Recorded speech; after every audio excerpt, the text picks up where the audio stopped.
Hello everyone, welcome back to my YouTube channel.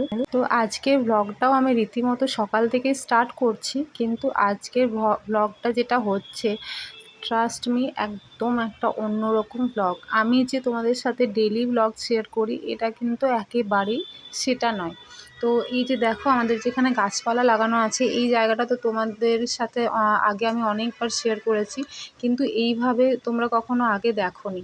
তো এই যে এই অবস্থাটার কারণ তোমরা দেখতে পাবে। একটু অপেক্ষা করো, তারপরে দেখতে পাবে যে কী কারণে এরকম করা হয়েছে আর কি জায়গাটাকে। তো যত ইঁট ছিল, মাটি ছিল, সব এরমভাবে বার করা হয়েছে, সাইডে করা হয়েছে। আর তার সাথে এই জায়গাটা পরিষ্কার করারই চিন্তাভাবনা করা হচ্ছে, কিন্তু এখন পরিষ্কার করার মতো উপক্রম নেই। এখন যে অবস্থা হয়ে আছে সেটা এই দেখো, তোমরা এটা দেখলেই বুঝতে পারবে। এর মধ্যে রয়েছে অসংখ্য সাপ। মানে এই সাপগুলো সব আমাদের এই বাগানের মধ্যে থেকেই পাওয়া গেছে।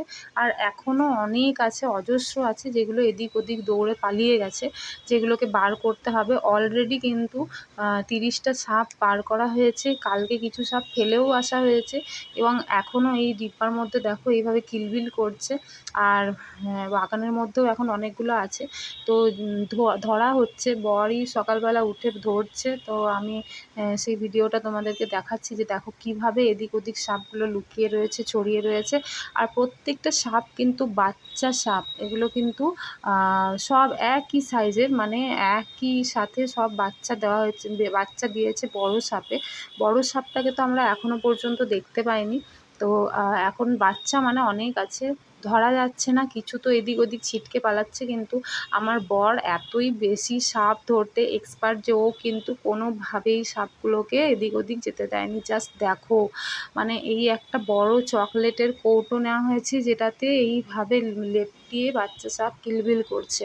মানে আমরা যে এইখানে রয়েছি, পাড়ার লোকজন বলছে তোমরা এখানে থেকো না, তোমরা চলে যাও। কিন্তু কোথায় যাব? আমাদের তো বাড়ি ছেড়ে যাওয়াটা সম্ভব নয়। কিন্তু এই যে সাপ রয়েছে, এদের সঙ্গে থাকাটাও তো অসম্ভব ব্যাপার না। এইভাবে ছোট বাচ্চা নিয়ে, তোমরা সবাই জানো যে নানাই কতটা ছোট বাচ্চা।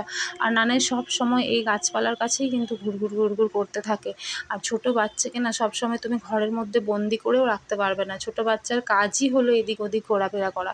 কিন্তু এই রকম একটা সঙ্গীন সিচুয়েশানে কী করা যেতে পারে বলে তোমাদের মনে হয় বলো? আমি তো একদমই বুঝতে পারছি না।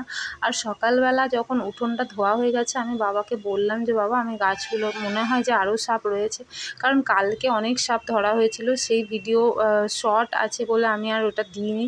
যদি পারি পরে তোমাদের সাথে শেয়ার করব যে আগের দিন কতগুলো সাপ পাওয়া গেছে। আগের দিন সন্ধে অবধি সাপ পাওয়া গেছিলো, তারপরে ভাবলাম আর হয়তো থাকবে না, কিন্তু সকালবেলা আমার মনে হলো যে ইঁটগুলো একটু সরিয়ে দেখি। তো ট্রাস্ট মি, ইট সরাতে গিয়ে এখানে কিলবিল করে অজস্র সাপের দেখা মেলে। আর আমি বরকে তৎক্ষণাৎ ডাকি ওপর থেকে, যে তুমি এসো, দেখো এখানে কিন্তু এখনও অনেক সাপ রয়েছে। আর সত্যি যতবার গাছ সরানো হচ্ছে, গাছের টাবগুলো সরানো হচ্ছে, অনেক সাপ এখানে পাওয়া যাচ্ছে। আর এই যে দেখো কেমনভাবে ঢুকে রয়েছে, এই যে ধরা হচ্ছে।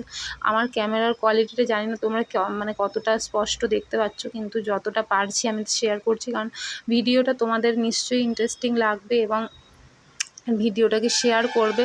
যে বাড়ির মধ্যে এইভাবে যদি গাছপালা বেড়ে ওঠে, এবং দীর্ঘদিন যদি গাছপালাগুলোকে না দেখাশোনা করা হয়, বা ইঁটগুলোকে না সরানো হয়, এই রকম কিন্তু যে কারুর হতে পারে।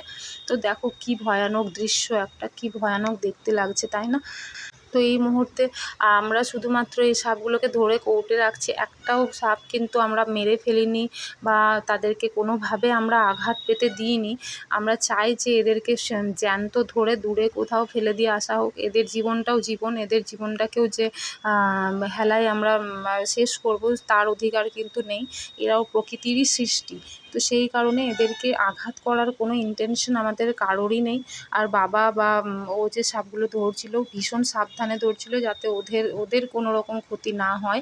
ওদেরকে তাই আস্তে করে ধরে ওই কৌটোর মধ্যে রাখা হচ্ছে। পরে গিয়ে এটা কোনো সেফ জায়গায় ফেলে আসা হবে।